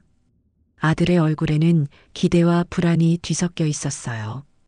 아버지, 드릴 말씀이 있습니다. 그래, 들어오너라. 앉아. 아들은 제 앞에 앉아서도 한참을 쭈뼛거렸습니다. 제 눈치를 살피는 기색이 역력했죠. 저는 그런 아들을 재촉하지 않고 묵묵히 기다려 주었습니다. 한참 만에야 아들이 어렵게 입을 열었습니다. 저 아버지, 내일 상견례도 있고 해서 지연 씨 댁에서 원하는 게 몇 가지 있는 것 같아서요. 원하는 거? 그게 무엇이냐? 아버지가 들으시면 속물이라고 생각하실까봐 걱정되는데요. 요즘 다들 이 정도는 하는 추세라고 하더라고요. 아들은 우물쭈물하며 지연의 어머니가 그에게 전달했다는 요구사항들을 늘어놓기 시작했습니다. 내용은 제가 최 비서를 통해 보고받은 것과 정확히 일치했어요. 지연의 명의로 된 강남의 30평대 아파트 한 채, 그녀가 타고 다닐 독일제 최신형 세단, 그리고 장인 장모님이 타실 국산 대형 세단 한 대, 거기에 현금으로 된 예단비와 지연이 결혼 준비를 하며 몸을 꾸밀 꾸민비라는 명목의 현금까지. 듣고 있자니 실소가 터져 나오려는 것을 간신히 참았습니다. 집안의 빚더미는 까맣게 있고 그야말로 제 재산을 거덜낼 작정인 모양이었습니다. 저는 제 속마음을 완벽하게 감추고 오히려 인자한 미소를 지어 보였습니다. 아들은 제 표정을 살피며 안절부절 못하고 있었죠. 아버지, 제가 생각해도 좀 과한 것 같기는 한데 지연 씨 말로는 자기 어머니가 딸을 그냥 보내는 게 너무 서운해서 그러시는 것 같다고. 알겠다. 제 짧은 대답에 아들은 오히려 더 놀란 표정이었습니다. 제가 버럭 화를 낼 것이라고 예상했던 모양이에요. 네, 아버지. 다 알아들었으니 걱정하지 말거라. 내가 다 알아서 하마. 저는 자리에서 일어나 아들의 어깨를 부드럽게 두드려 주었습니다. 그리고는 아들의 눈을 똑바로 바라보며 말했죠. 준태야, 걱정하지 마라. 내가 내일 너희에게 아주 특별한 선물을 준비했다. 제 말에 아들의 얼굴에 화색이 돌기 시작했습니다. 선물이요? 어떤? 쉿. 그건 내일이 되면 알게 될 게다. 모두가 아주 오랫동안 기억할 만한 그런 아주 특별한 선물이 될 것이야. 그러니 너는 아무 걱정 말고 내일 상견례에 나오너라. 내가 내 어깨를 확실하게 세워주마. 제 확신에 찬 목소리에 아들은 모든 걱정을 씻어낸 듯 환하게 웃었습니다. 감사합니다, 아버지.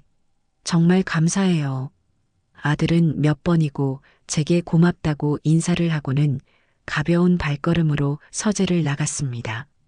아마 지금쯤 지연에게 전화를 걸어 제가 모든 것을 들어주기로 했다는 기쁜 소식을 전하고 있겠죠. 그들의 기대감은 이제 하늘 높은 줄 모르고 치솟을 것이 분명했습니다. 기대가 크면 실망도 큰 법이죠. 아니, 그들에게는 실망이 아니라 절망이 될 테고요. 아들이 나간 뒤 저는 서재 안쪽에 숨겨진 비밀 공간의 문을 열었습니다. 그곳은 저와 최 비서만이 아는 우리 작전 사무실이었죠. 벽 한쪽에는 손지영과 관련된 모든 인물의 관계도가 그려져 있었고 테이블 위에는 그동안 수집한 모든 증거 자료들이 가지런히 놓여 있었습니다. 저는 마지막 점검을 위해 최 비서와 박 사장 그리고 다니엘리 역할을 맡았던 배우를 그곳으로 불렀습니다. 모두들 그동안 정말 고생 많았네. 이제 이 지긋지긋한 연극을 끝낼 시간이 됐어. 최 비서가 먼저 입을 열었습니다. 회장님, 모든 준비는 끝났습니다. 상견례 장소인 한정식집 운산정의 가장 큰 별채는 저희가 통째로 빌렸습니다. 별채의 모든 출입문은 저희 직원들이 통제할 것이며 내부에는 총 4대의 초소형 카메라와 고성능 녹음 장치가 설치되었습니다. 이어서 다니엘리 역할을 했던 배우가 말했습니다. 회장님, 저도 내일 약속된 시간에 맞춰 대기하고 있겠습니다. 손지연 씨를 마주했을 때 제가 해야 할 대사들은 모두 완벽하게 숙지했습니다. 마지막으로 박 사장이 주먹을 불끈 쥐며 말했습니다. 금서가 걱정 마라.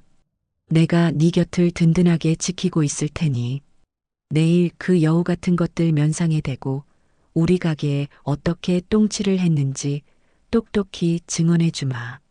저는 제 사람들의 든든한 모습에 마음이 놓였습니다.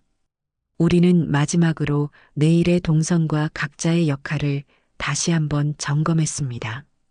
모든 증거 자료들, 시장에서 저를 모욕하던 영상 다니엘과 은밀한 대화를 나누던 음성 파일, 그들 가족의 부채 증명서를 최종 확인하고 만약의 사태에 대비한 비상 계획까지 세웠습니다. 모든 것이 완벽했습니다. 이제 주사위는 던져졌고 남은 것은 심판뿐이었어요. 모두가 돌아간 뒤 저는 홀로 워룸에 남아 벽에 걸린 증거 자료들을 천천히 둘러보았습니다. 한 달 남짓한 시간이었지만 참으로 길고 고된 시간이었습니다. 백만장자 회장에서 시장의 생선 장수로 그 간극은 단순히 신분의 차이가 아니었어요. 그건 제가 평생을 외면하고 살았을지도 모르는 세상의 다른 얼굴이었습니다. 사람을 돈과 지위로 판단하고 약자를 아무렇지 않게 짓밟는 그들의 모습 속에서 저는 어쩌면 우리 사회의 추악한 단면을 본 것인지도 모릅니다. 저는 테이블 위에 놓인 김씨 영감의 낡은 작업복을 가만히 어루만졌어요. 이 비린내 나는 옷이야말로 진실을 밝혀줄 제 가장 강력한 갑옷이었습니다. 내일 저는 다시 이 갑옷을 입고 전쟁터로 나갈 겁니다. 제 아들을 구하기 위한 마지막 전쟁터로요. 창밖은 이미 칠흑 같은 어둠에 잠겨 있었어요. 폭풍 전야의 고요함. 그것은 곧 다가올 거대한 폭풍을 예고하고 있었습니다. 상견례 당일 저는 동이 트기도 전에 눈을 떴습니다. 이상하리만치 마음은 차분했어요. 결전의 날을 앞둔 장수의 심정이 이러할까요? 저는 최 비서의 도움을 받아 마지막으로 김씨 영감의 모습으로 변신했습니다. 거울 앞에 선 제 모습은 이제 저 자신보다 더 익숙하게 느껴질 정도였죠. 지독한 비린내가 배어있는 작업복을 입고 때 묻은 장화를 신으며 저는 조용히 결심을 다졌습니다. 약속된 시간은 정오였습니다. 장소는 서울 시내에서 가장 격식 있고 비밀스러운 곳으로 유명한 한정식집 운산정의 가장 큰 별채 귀빈정이었죠. 제가 도착했을 때는 이미 별채 주변에 최 비서가 배치해둔 건장한 직원들이 일반인의 접근을 완벽하게 통제하고 있었습니다. 별채 안에서는 이미 화기애애한 웃음소리가 흘러나오고 있었습니다. 저는 조용히 문틈으로 안을 들여다보았습니다. 제 아들 준태와 손지연 그리고 그녀의 부모님이 먼저 도착해 담소를 나누고 있었어요. 모두가 한껏 치장한 모습이었습니다. 특히 손지연과 그녀의 어머니는 오늘 자신들이 받게 될 특별한 선물에 대한 기대로 얼굴에 웃음꽃이 만개해 있었죠. 아이고, 우리 준태 서방. 아주 그냥 날이 갈수록 늠름해지네. 장모님. 아닙니다. 오늘 지연 씨가 정말 아름답네요. 호호. 다 우리 준태 서방 덕이지. 아버님은 언제쯤 오신다니? 우리가 받을 선물이 아주 기대가 돼서 목이 빠지겠네. 그들의 대화를 듣고 있자니 제 입가에 냉소가 번졌습니다. 저는 더 이상 기다릴 필요가 없다고 판단했습니다. 심호흡을 한번 하고 저는 별채의 육중한 미닫이 문을 활짝 열었습니다. 드르륵. 문이 열리는 소리와 함께 방 안의 모든 시선이 제게로 향했습니다. 그리고 그 순간 방 안의 모든 소음이 거짓말처럼 멎었습니다. 화기애애하던 분위기는 순식간에 얼어붙었고 따뜻하던 공기는 칼날처럼 차가워졌어요. 그들의 눈에 비친 것은 대한민국 굴지의 기업을 이끄는 회장 김금석이 아니었습니다. 지독한 비린내를 풍기는 남루하고 초라한 생선 장수 김씨 영감이었으니까요. 가장 먼저 반응한 것은 지연의 어머니였습니다. 그녀는 믿을 수 없다는 듯 눈을 비비더니 이내 경악과 분노가 뒤섞인 목소리로 소리쳤습니다. 아니, 이 영감탱이가 여기가 어디라고 함부로 들어와. 당신 지난번에 우리 집에 생선 배달 왔던 그 영감 아니야? 경비원. 다들 앳멋들해. 이 사람 안 끌어내고. 손지연의 얼굴은 하얗게 질려 있었습니다. 그녀는 시장에서 그리고 길거리에서 자신에게 온갖 수모를 당했던 바로 그 노인이 자신의 인생에서 가장 중요한 이 자리에 나타났다는 사실을 도저히 믿을 수 없다는 표정이었습니다. 당신이 어떻게 여기에? 가장 혼란스러운 것은 제 아들 준태였습니다. 그는 저와 지연의 가족을 번갈아 쳐다보며 어쩔 줄 몰라 했어요. 아버지가 왜? 저는 그 모든 혼란의 중심에서 천천히 허리를 폈습니다. 늘 구부정하게 연기했던 등을 곧게 펴고 흐리멍덩하게 뜨고 다니던 눈에 다시 평소의 형형한 빛을 되찾았습니다. 그리고는 제 얼굴을 가리고 있던 낡은 모자를 벗어 던졌죠. 그러고는 얼어붙어 있는 손지연을 똑바로 바라보며 제 본래의 목소리로 하지만 어른보다 차갑게 말했습니다. 예비 며느리가 시아버지를 몰라봐서야 쓰나. 그 한마디에 방 안의 시간은 완전히 멈춰버렸습니다. 지연의 어머니는 입을 떡 벌린 채 그 자리에 주저앉았고 지연의 아버지는 안색이 흙빛으로 변했습니다. 손지연은 말도 안 돼라는 말만 되뇌며 뒷걸음질 쳤어요. 아들 준태는 유령이라도 본 사람처럼 창백한 얼굴로 저를 바라보며 부들부들 떨고 있었습니다. 그때 별채의 다른 쪽 문이 열리며 최 비서와 박 사장 그리고 다니엘리가 차례로 들어왔습니다. 최 비서는 익숙한 솜씨로 테이블 위에 대형 태블릿 PC를 설치했고 박 사장과 다니엘은 제 양옆에 섰습니다. 자, 이제 슬슬 내가 준비한 특별한 선물을 공개할 시간이 된 것 같군. 저는 테이블의 상석에 앉으며 완전히 넋이 나간 지연의 가족들을 둘러보았습니다. 손지연 양, 그리고 사부인. 두 분은 저를 아주 잘 아시겠지요. 시장에서 그리고 대개 문 앞에서 저를 만나셨으니 제가 어떤 대우를 받았는지는 굳이 다시 말하지 않겠습니다. 제 말이 끝나자마자 최 비서는 태블릿의 첫 번째 영상을 재생했습니다. 화면에는 제가 시장 바닥에 무릎을 꿇고 손지연이 저를 경멸의 눈빛으로 내려다보며 아주 추하네요 라고 말하는 장면이 생생하게 흘러나왔습니다. 박 사장이 옆에서 묵직한 목소리로 증언했죠. 저희 가게에서 수십 년간 성실하게 일해온 직원을 바로 저 아가씨가 있지도 않은 거짓 민원을 꾸며내 쫓아내려 했습니다. 이 영상이 그 증거입니다. 거짓말이야. 저건 다 조작된 거야. 손지연이 비명처럼 소리쳤지만 그 목소리에는 아무런 힘이 실려 있지 않았습니다. 저는 다음 선물을 공개했습니다. 그리고 손지연 양. 자네는 내 아들에게 아직 어리다고 답답하다고 했었지?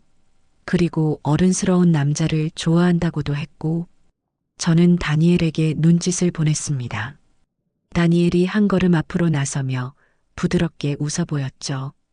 손지연 씨, 저 기억하시죠? 저희 좋은 친구가 되기로 했잖아요.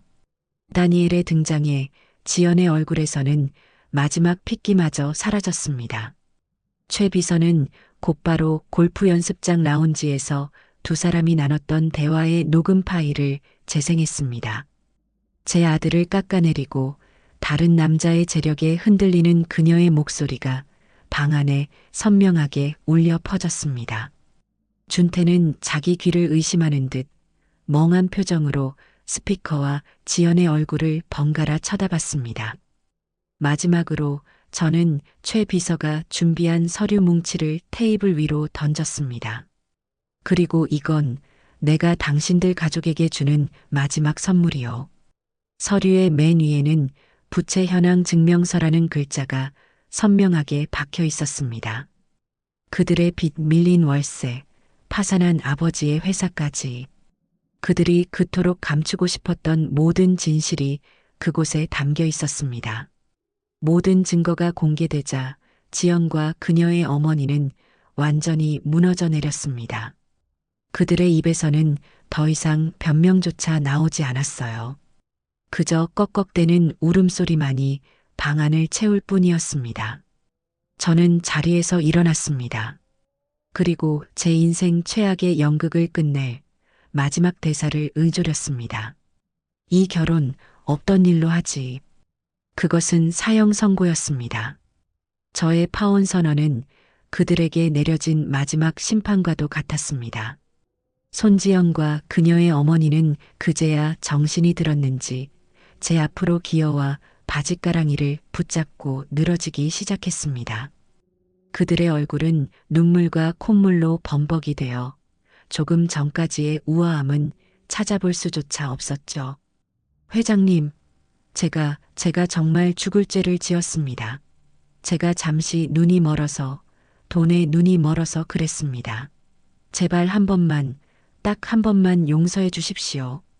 사돈어른, 아니 회장님, 저희 지연이가 준태 씨를 사랑하는 마음만큼은 진짜였습니다. 철없는 딸 자식을 둔 제 잘못입니다. 저를 벌하시고 부디 아이들만큼은. 그들의 애원은 처절했지만 제 마음은 조금도 움직이지 않았습니다. 저는 제 다리에 매달린 그들의 손을 차갑게 떼어내며 말했습니다. 사랑? 지금 당신들 입에서 사랑이라는 말이 나오는군. 당신들이 사랑한 건 내 아들 김준태가 아니라 내 돈, 내 재산이었겠지. 당신들의 그 더러운 탐욕으로 내 아들의 순수한 마음을 짓밟은 것만으로도 용서받을 자격이 없어. 저는 더 이상 그들과 말을 섞고 싶지 않았습니다. 저는 제 옆에 망부석처럼 서 있는 아들 준태를 바라보았습니다.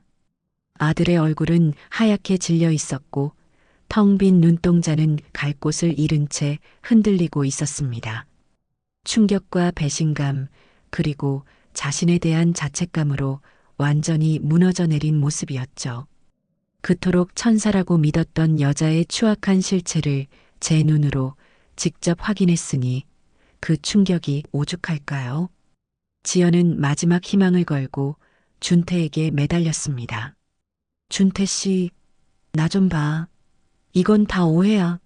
내가 당신을 얼마나 사랑하는지 알잖아. 제발, 제발 아버지 좀 설득해줘. 응? 우리 사랑했잖아. 하지만 아들은 아무런 대답도 하지 않았습니다. 그저 텅 빈 눈으로 지연을 바라볼 뿐이었어요. 그 순간 아들은 비로소 사랑의 콩깍지에서 벗어나 현실을 직시하게 된 것이었습니다. 아들은 천천히 고개를 돌려 저를 바라보았습니다. 그리고는 힘겹게 입을 열었죠. 아버지, 제가 어리석었습니다. 죄송합니다. 아들의 그 한마디에 저는 지난 한 달간의 모든 고생이 눈 녹듯 사라지는 것을 느꼈습니다. 그래, 그거면 되었다. 내 아들이 이제라도 진실을 깨달았으니 그거면 된 겁니다. 저는 제가 약속했던 특별한 선물을 나눠줄 시간이라는 것을 알았습니다. 저는 최 비서에게 눈짓을 보냈고 최 비서는 두툼한 봉투 2개를 들고 나왔습니다. 저는 그 중 하나를 박 사장에게 건넸습니다. 박 사장, 자네가 없었다면 이 연극은 시작도 못했을 걸세. 이건 내 성의일세. 자네 가게를 시장에서 제일 가는 곳으로 만드는데 보태 쓰게나. 박 사장은 말없이 봉투를 받아들고 제 어깨를 2번 툭툭 쳐주었습니다. 저는 이어서 다른 봉투를 다니엘리 역할을 완벽하게 소화해준 배우에게 건넸습니다. 자네 덕분에 아주 훌륭한 공연을 마칠 수 있었네. 여기 약속한 보수보다 훨씬 더 많이 넣었으니 앞으로 대한민국을 대표하는 훌륭한 배우로 성장하게. 그는 제게 90도로 허리를 숙여 감사를 표했습니다. 그리고 마지막으로 저는 아직도 바닥에 주저앉아 있는 지연의 가족들을 돌아보았습니다. 그리고 당신들에게 주는 내 마지막 선물은 이것이요. 그들은 혹시나 하는 기대로 저를 올려다보았지만 제 손에는 아무것도 들려있지 않았습니다. 사람 위에 사람 없고 사람 아래 사람 없다. 평생 그 말을 뼈에 새기며 살아가시오. 그리고 다시는 내 아들 앞에, 내 눈앞에 나타나지 마시오. 이것이 내가 당신들에게 베푸는 마지막 잡이요. 저는 그 말을 끝으로 아들의 팔을 잡고 그 지옥 같은 방을 나섰습니다. 등 뒤로 그들의 절규와 울음소리가 들려왔지만 저는 단 한 번도 뒤돌아보지 않았습니다. 운산정을 빠져나온 하늘은 이상하리만치 맑고 파랬습니다. 저는 운전기사를 물리고 직접 운전대를 잡았습니다. 그리고 차를 몰아 제가 김씨 영감으로 살았던 월화수산으로 향했습니다. 아들은 조수석에서 창밖만 바라보며 아무 말이 없었죠. 시장은 여전히 활기가 넘쳤습니다. 저는 시장 한구석에 있는 제가 박 사장과 처음 만났던 허름한 국밥집으로 아들을 데리고 들어갔습니다. 가게 안은 비린내와 돼지국밥의 구수한 냄새가 뒤섞여 있었죠. 우리는 마주보고 앉아 뜨거운 국밥 2그릇을 주문했습니다. 아버지, 죄송해요. 저는 아무것도 모르고. 아들은 국밥이 나오자 결국 참았던 눈물을 터뜨렸습니다. 저는 아무 말 없이 아들의 국밥 그릇에 깍두기 하나를 얹어주었습니다. 괜찮다, 아들아. 저는 담담하게 입을 열었습니다. 사람은 누구나 실수할 수 있다. 특히 사랑에 빠지면 눈과 귀가 멀게 되는 법이지. 중요한 건 그 실수를 통해 무엇을 배우느냐 하는 것이다. 이번 일로 진짜와 가짜를 구별하는 눈을 얻었다면 그걸로 아주 값비싼 수업료를 치른 셈이다. 제 말에 아들은 더욱더 서럽게 울었습니다. 저는 아들이 눈물을 다 쏟아낼 때까지 조용히 기다려 주었습니다. 한참 뒤 눈물을 그친 아들은 숟가락을 들어 국밥을 한술 뜨기 시작했습니다. 그 모습이 어찌나 짠하던지 우리는 한동안 말없이 국밥만 먹었습니다. 시끄러운 시장 사람들의 목소리와 뚝배기 바닥을 긁는 숟가락 소리가 어우러져 오히려 편안한 분위기를 만들어 주었습니다. 식사를 마칠 무렵 아들이 저를 보며 처음으로 희미하게 웃었습니다. 아버지, 근데 생선 장수 역할 생각보다 너무 잘 어울리셨어요. 그 말에 저도 그만 웃음이 터지고 말았습니다. 그랬냐? 내가 연기에 소질이 좀 있는 모양이다. 우리는 마주보며 한참을 웃었습니다. 그 순간 저는 깨달았습니다. 제가 평생을 바쳐 이룩한 수천억의 재산보다 지금 제 앞에서 어색하게 웃고 있는 이 아들 하나가 제게는 훨씬 더 소중한 보물이라는 것을요. 저는 제 진짜 재산을 지켜낸 겁니다. 국밥집을 나오며 저는 아들의 어깨에 팔을 둘렀습니다. 훌쩍 자라 이제는 저보다 머리 하나는 더 커버린 아들이 그날따라 유난히 든든하게 느껴졌습니다. 석양빛이 길게 드리워진 시장길을 나란히 걸으며 저는 비로소 깨달았습니다. 진짜 사이다는 악한 사람들을 벌하는 통쾌함에 있는 것이 아니라 소중한 것을 지켜내고 다시 일어서는 회복의 과정에 있다는 것을요. 저와 제 아들은 그렇게 진짜 새로운 시작을 향한 첫걸음을 내딛고 있었습니다.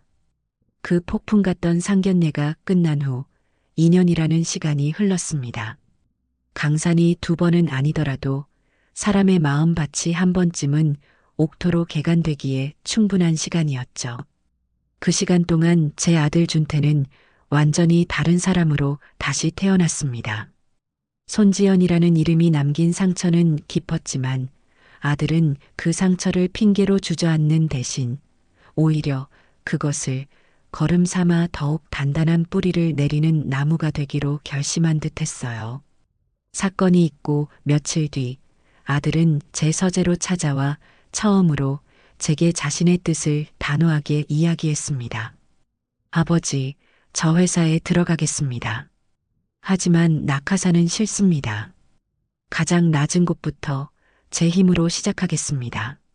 아버지가 평생을 바쳐 이룩하신 이 회사가 어떤 곳인지 제 피부로 직접 느끼고 배우고 싶어요. 아들의 눈빛은 그 어느 때보다 진지했습니다. 저는 말없이 고개를 끄덕이며 아들의 결정을 지지해 주었죠. 그렇게 준태는 회장 아들이라는 신분을 감춘 채 평사원 김준태로 물류창고 관리팀에 첫 출근을 했습니다. 굳은 일도 마다치 않고 땀 흘려 일하는 아들의 모습을 보며 저는 비로소 아들이 진정한 어른이 되어가고 있음을 느낄 수 있었습니다. 손지영과 그 가족에 대한 소식은 간간히 최 비서를 통해 들려왔습니다. 그들은 모든 것을 잃었습니다. 사기극이 들통나면서 그나마 유지하던 체면과 인맥은 산산조각 났고 빚쟁이들에게 시달리다 결국 살던 집에서 쫓겨나 뿔뿔이 흩어졌다고 해요.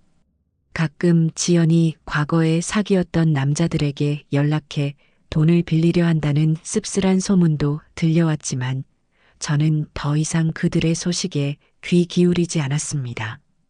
그들은 스스로 뿌린 씨앗의 열매를 거두고 있을 뿐이었으니까요. 제 관심은 온통 아들에게 쏠려 있었습니다. 현장에서 2년을 구른 아들은 이제 제법 믿음직한 청년으로 성장해 있었어요. 사람을 대하는 태도는 더욱 신중해졌고 화려한 겉모습보다는 그 안에 담긴 진심을 보려는 노력을 게을리하지 않았습니다. 그런 아들이었기에 저는 이제 더 이상 아들의 여자를 만나는 일에 대해 걱정하지 않기로 했습니다. 스스로 좋은 사람을 분별할 수 있는 지혜를 얻었을 테니까요. 그러던 어느 주말이었습니다. 아들이 거실에서 넌지시 제게 말을 건넸습니다. 아버지, 혹시 이번 주말에 시간 괜찮으세요? 제가 요즘 봉사활동을 나가는 보육원이 있는데 아버지가 후원하시는 곳 중 하나더라고요. 아이들이 참 예뻐요. 아버지도 한번 같이 가시지 않겠어요? 저는 흔쾌히 아들의 제안을 받아들였습니다. 아들이 그런 기특한 생각을 하고 있다는 것만으로도 가슴이 벅차올랐죠. 우리가 함께 찾아간 곳은 서울 외곽에 위치한 햇살 보육원이라는 곳이었습니다. 제가 익명으로 오랫동안 후원해 온 곳이었지만 직접 방문한 것은 처음이었어요. 보육원은 아담했지만 아이들의 웃음소리로 가득 차 있었습니다. 아들은 익숙한 듯 아이들과 어울려 놀기 시작했어요. 저는 그런 아들의 모습을 흐뭇하게 지켜보며 원장 수녀님과 잠시 이야기를 나누었습니다. 그리고 바로 그때 제 눈에 한 사람의 모습이 들어왔습니다. 아이들에게 둘러싸여 동화책을 읽어주고 있는 한 젊은 여성이었어요. 화장기 없는 수수한 얼굴이었지만 아이들을 바라보는 눈빛이 어찌나 따뜻하고 맑던지 주변이 다 환해지는 듯한 느낌이었습니다.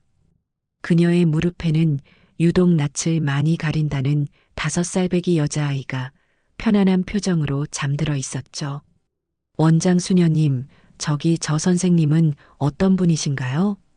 아, 수진 선생님 말씀이시군요. 저희 원의 보물 같은 분이시죠. 아이들을 진심으로 사랑하고 늘 긍정적인 에너지가 넘치는 분이에요. 준태 씨하고도 아주 친하게 잘 지내더라고요. 수녀님의 말씀을 듣는 순간 제 심장이 기분 좋게 쿵 하고 내려앉는 기분이었습니다. 제 아들이 바로 저런 사람을 만나고 있었구나. 그날 이후 저는 아들에게 그 오수진이라는 선생님에 대해 넌지시 물었습니다. 아들은 처음에는 쑥스러워하더니 이내 얼굴을 붉히며 그녀에 대한 이야기를 시작했습니다. 두 사람은 보육원 봉사활동을 통해 처음 만났다고 해요. 아들은 처음엔 자신의 신분을 숨기고 그저 평범한 회사원이라고만 소개했는데 수진 양은 그런 것에 전혀 관심이 없었다고 합니다. 그녀는 오직 준태라는 사람의 성실함과 아이들을 대하는 따뜻한 마음에 끌렸다고 했어요. 아버지, 수진 씨는 정말 특별한 사람이에요. 명품 가방이나 비싼 레스토랑 같은 것에는 전혀 관심이 없어요. 오히려 같이 떡볶이를 먹으러 가거나 서점에서 책을 읽으며 시간을 보내는 걸 더 좋아해요. 제가 어떤 사람의 아들이라서가 아니라 그냥 김준태라는 사람 자체를 봐주는 유일한 사람이에요. 아들의 목소리에는 이전과는 비교할 수 없는 깊은 신뢰와 평온함이 담겨 있었습니다. 저는 아들의 이야기를 들으며 제 눈시울이 뜨거워지는 것을 느꼈습니다. 제 아들이 드디어 진짜 사랑을, 진짜 보석 같은 사람을 찾아낸 것이었습니다. 어느 날 아들은 제게 수진 양을 정식으로 소개하고 싶다고 말했습니다. 저는 당연히 좋다고 했죠. 하지만 한 가지 조건을 걸었습니다. 그래, 좋구나. 다만 이번에는 우리 집이나 근사한 레스토랑이 아니라 내가 정하는 곳에서 보자꾸나. 며칠 뒤 저는 아들과 수진 양을 데리고 월화수산으로 향했습니다. 제가 한때 김씨 영감으로 살았던 바로 그곳으로요. 수진 양은 조금 놀란 눈치였지만 실은 내색 없이 제 뜻을 따라주었습니다. 아버님, 여기에 무슨 일이세요? 허허, 내가 젊었을 때 고생했던 곳이라 가끔 찾아오곤 한단다. 저기 보이는 저 국밥집이 내 오랜 단골집이야. 괜찮다면 오늘 저녁은 저기서 뜨끈한 국밥 한 그릇 하는 게 어떻겠니? 제 제안에 아들의 얼굴이 순간 굳어지는가 싶더니 이내 제 의도를 파악하고는 조용히 고개를 끄덕였습니다. 수진 양은 조금의 망설임도 없이 환하게 웃으며 대답했어요. 네, 아버님. 좋아요. 저 국밥 정말 좋아해요. 시장 구경도 하고 맛있는 것도 먹고 오늘 정말 신나는데요? 그녀의 대답은 꾸밈 없는 진심이었습니다. 우리는 허름한 국밥집에 나란히 앉았습니다. 가게 안은 여전히 비린내와 사람 사는 냄새로 가득했죠. 마침 가게 안으로 들어오던 박 사장이 저를 발견하고는 반갑게 다가왔습니다. 아이고, 김 회장. 여긴 어쩐 일이야? 어라, 우리 준태도 왔네? 옆에 아가씨는 누구신가? 저는 수진 양에게 박 사장을 제 오랜 친구라고 소개했습니다. 박 사장은 넉살 좋게 수진 양의 맞은편에 앉아 말을 걸기 시작했죠. 니야, 우리 준태가 눈이 높네. 이렇게 예쁜 아가씨를 어디서 만났대? 아가씨, 우리 준태가 좀 멍청해 보여도 속은 깊은 놈이야. 잘 좀 부탁해. 박 사장의 짓궂은 농담에 수진 양은 까르르 웃음을 터뜨렸습니다. 사장님 아니에요. 준태 씨 정말 좋은 사람인걸요. 제가 더 많이 배우고 있어요. 그때였습니다. 국밥을 나르던 아주머니가 발을 헛디뎌 국밥 그릇 하나를 수진 양의 바로 앞에서 엎지르고 말았습니다. 뜨거운 국물이 그녀의 옷과 테이블 위로 쏟아졌죠. 아주머니의 얼굴은 하얗게 질렸습니다. 아이고, 어떡해. 아가씨, 괜찮아요? 뜨거운데 되지는 않았어요? 정말 죄송합니다. 그 순간 저는 저도 모르게 숨을 죽이고 수진 양의 반응을 살폈습니다. 2년 전 고급 레스토랑에서 물 한 방울에 경기를 일으키던 손지연의 모습이 떠올랐기 때문이죠. 하지만 수진 양의 반응은 제 예상을 완전히 뛰어넘었습니다. 그녀는 놀라기는커녕 오히려 당황해서 어쩔 줄 모르는 아주머니의 손을 먼저 잡아주었습니다. 어머니, 저 괜찮아요. 하나도 안 다쳤어요. 놀라지 마세요. 옷이야 빨면 되죠, 뭐. 바닥이 더러워져서 어떡해요. 제가 닦을게요. 그녀는 자리에서 일어나 휴지를 뽑아들고 아주머니를 도와 바닥을 닦으려고 했습니다. 아주머니는 감동과 미안함이 뒤섞인 표정으로 그녀를 말렸고 제 아들은 그런 수진 양의 모습을 사랑스럽다는 듯 가리고 자랑스럽다는 듯한 눈빛으로 바라보고 있었습니다. 저는 그 광경을 보며 조용히 고개를 끄덕였습니다. 더 이상의 시험은 필요 없었습니다. 그녀는 진짜였습니다. 식사를 마치고 집으로 돌아오는 차 안에서 저는 두 사람에게 조용히 말했습니다. 둘이 참 잘 어울리는구나. 날 잡아서 사돈될 분들 정식으로 뵙도록 하자. 제 말에 아들과 수진 양은 서로를 바라보며 세상에서 가장 행복한 미소를 지었습니다. 몇 달 뒤 두 사람은 결혼식을 올렸습니다. 그들의 결혼식은 세상에서 가장 특별했지만 가장 화려하지는 않았습니다. 두 사람은 호화로운 예식장에서 수억 원을 쓰는 대신 그 돈을 햇살 보육원 아이들의 교육 기금으로 전액 기부했어요. 그리고는 보육원 앞마당에서 원장 수녀님의 주례와 아이들의 축가 속에서 소박하지만 진심 어린 축복을 받으며 부부의 연을 맺었죠. 결혼식 날 저는 하객들 속에서 조용히 두 사람의 모습을 지켜보았습니다. 제 아들은 이제 더 이상 제가 지켜줘야 할 어린아이가 아니었습니다. 자신의 삶을 스스로 책임지고 사랑하는 사람과 함께 미래를 만들어 나갈 줄 아는 든든한 남자가 되어 있었죠. 그리고 제 곁에는 이제 세상 누구보다 현명하고 따뜻한 마음을 가진 새로운 딸이 생겼어요.